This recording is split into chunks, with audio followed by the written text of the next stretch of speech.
Hey everybody, what is going on? This is Deadly. Welcome back to the channel for some more Escape from Tarkov, and today we are going to be covering the second portion of Ragman tasks, number 9 through 17. And specifically, the tasks we're going to be covering in today's videos are the So It Good Part 1 through 4, the Keys to Success, Charisma Brings Success, No Fuss Needed, Sales Night, and Supervisor. So let's start off with So It Good Part 1. This is easily one of the most difficult tasks in the game right now because it heavily relies on RNG. These ski masks with holes for eyes, or shamaskas, or however you pronounce them, are incredibly difficult to find and are rare scavenger loot items. To my knowledge, I have not found a shamaska on any mannequin in the interchange, but if you guys have, I would love to see some video proof or a screenshot in the comments below.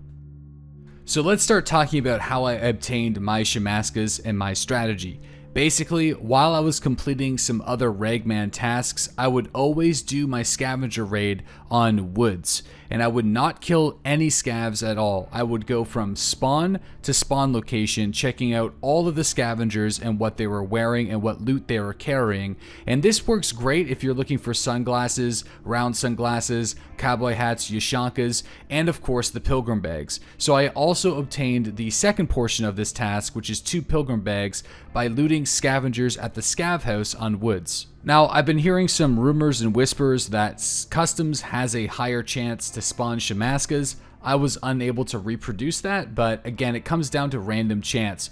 Maybe sometimes you're able to find them more than other players. I know there's some people who have not even found a single shamaska yet after thousands of scav kills, and there's some people who got both of their shamaskas in the first 5 raids on Customs or woods. So it just comes down to lucky chance. Either way, I highly suspect in the future that the probability of shamaska spawns will most likely increase as time goes on. Whatever path you choose to find the shamaskas or ski masks for eyes, then I wish you good luck, and it's going to take you probably a little bit before moving on to the rest of this video. However, once you find 2 pilgrim bags and 2 shamaskas, hand them in to start So It Good Part 2. So It Good Part 2 requires you to get 2 different gazelle armors, one with 0 to 20% condition and the other with 20 to 40% condition. Now, luckily before the patch, I was actually able to collect a number of gazelles by killing other players. So you were actually able to buy them directly from Ragman before the tasks were actually released. That is not the case anymore. You need to complete this task series before you can buy them from level 4 Ragman. So your only option here is finding somebody who has already completed all of the Ragman tasks, or killing other PMCs that possibly still have them, or killing scavengers who actually have gazelle armor, and that is actually quite rare. So whatever path you choose, you need to get your hands on 2 armor types, and I'm gonna have to leave that one up to you guys. It just comes down to RNG or knowing the right people. Once you get your hands on 2 gazelles, then you need to actually go about damaging both of them. So you have a number of options here. Number 1, get a friend to wear the armor while you shoot him in the chest, and then put the armor back into the gamma container. Pretty simple. If you have a friend, it's not going to take you too long. Your second option is wearing the armor and standing in front of scavengers and hopefully getting them to shoot you in the chest. I can tell you that it doesn't work as well as you think, because the scavs, most of the time, will only want to shoot you in the arms and the legs and will frequently avoid shooting you in the chest when your back is turned. I turned my back because I didn't want to get one-tapped by a scav. And you know what, it just wasn't really working out all that well. I would get a hit every now and again, but for the most part, I just kept blackening my legs. Option number 3 is to purposely get yourself into a fight with another player and take damage and hopefully survive and gamma your armor afterwards. This works best on factory, and we'll talk a little bit about that in the next task. And lastly, you could pull some extremely savage shit like I did, and I think I'm just going to show you guys what happened. Wait! Give up! You're pinned! Ah! No! Come here! Goddamn Ruskies! Asshole! Take that!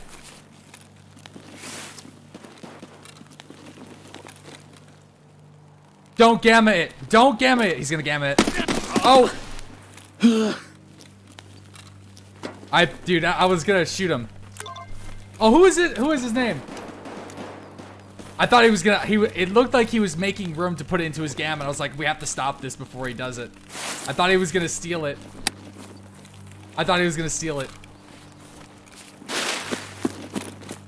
We did it! It worked! Oh, that's horrible. Yo, this guy, thank you. He's level 3. Oh. God damn it. Listen, let's get some mad F's in the chat and pay some fucking respects for this guy. He has no idea. He's probably raging out. He has no clue how much he's helped me. So yeah, option number 4, it depends on the type of gamer you are, you know? But either way, you gotta get it destroyed.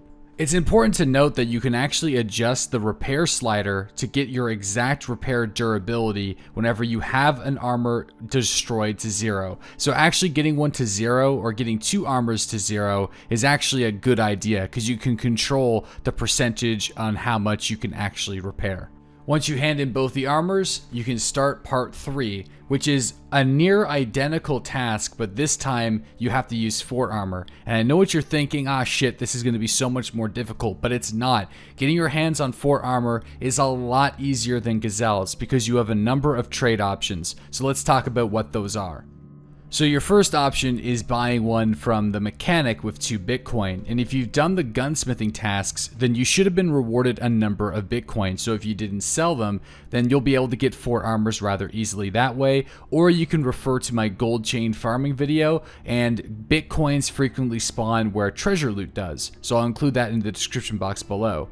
Next is gold chains, also fairly easy to find on Shoreline or customs whenever you're looting safes. And if you fancy PvP, Ragman also sells a 4 armor with 12 level 15 plus dog tags. Depending on your skill level, it might be easy or that might be difficult. And of course, it's always worth mentioning that you can rarely find them on scavengers and killing other players. So you can repeat the steps that you did with the Gazelle armor, or what I did, I just jumped into the factory and I used a Zisha helmet with a ballistic face mask, and for whatever reason, the scavs were not shooting me in the legs. I don't know why, so I literally just stood in front of scavs, let them shoot me, I just killed them and then left the raid both times, no problems, really quickly, and I was able to complete the task. Thankfully, the next task is only going to take you seconds to complete. You buy 2 WT rigs, 2 AVSs, and 2 Blackrocks and turn them in. It's just that simple. The next task is called the Key to Success, and you need to go on Interchange to bookstores to find 2 closed design handbooks.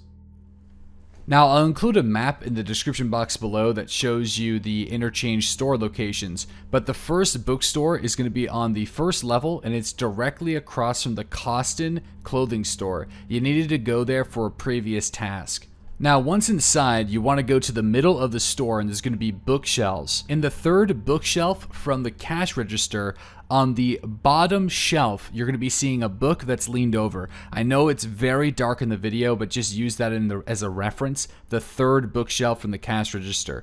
Keep checking the bottom level until you see the book that's leaned over. It did take me a little bit to find my first try. Next, you're going to want to go upstairs to the top level of the shopping mall. We're going to use Tech Light as a orientation mark if you're lost. So go there first, and then you want to head north and take your first right. In front of you, you're going to be seeing an arcade/bookstore. So go inside. Now, once you're inside the bookstore, go close to where the arcade machines are, and you'll notice a bookshelf that's kind of directly behind the arcades. On the bottom, there's going to be a red book that's going to be standing out on the floor. Once you gather both the books, extract from the raid, turn them in, and you've completed the task. By now, you should have accepted a task called Sales Night, and that requires you to survive in the raid at Interchange 20 times. Now, you can take this task at your own pace because, to my knowledge, you don't need to complete it before the very end to accept Supervisor. So you can take it casually, or you can do what I did, which is just quickly run through the Interchange 20 times. And I say that quickly, but I just went into the raid, maybe killed a scav or 2 max, maybe a PMC on the outside of the Interchange, and then extracted, rinse and repeat over and over and over again. Now, as of May 16th, 2018, run-throughs do count for this task, so you can do a run-through if you're quickly and you have your endurance level like at 10 or more. between 4 to 7 minutes, depending on your spawn. So you can do the math on how long it could possibly take you, as long as you don't run into other players or scavengers. If you do, that's a bonus, because a run through does count as a technical death against your survival rating. So the next task that you need to complete is Charisma Brings Success.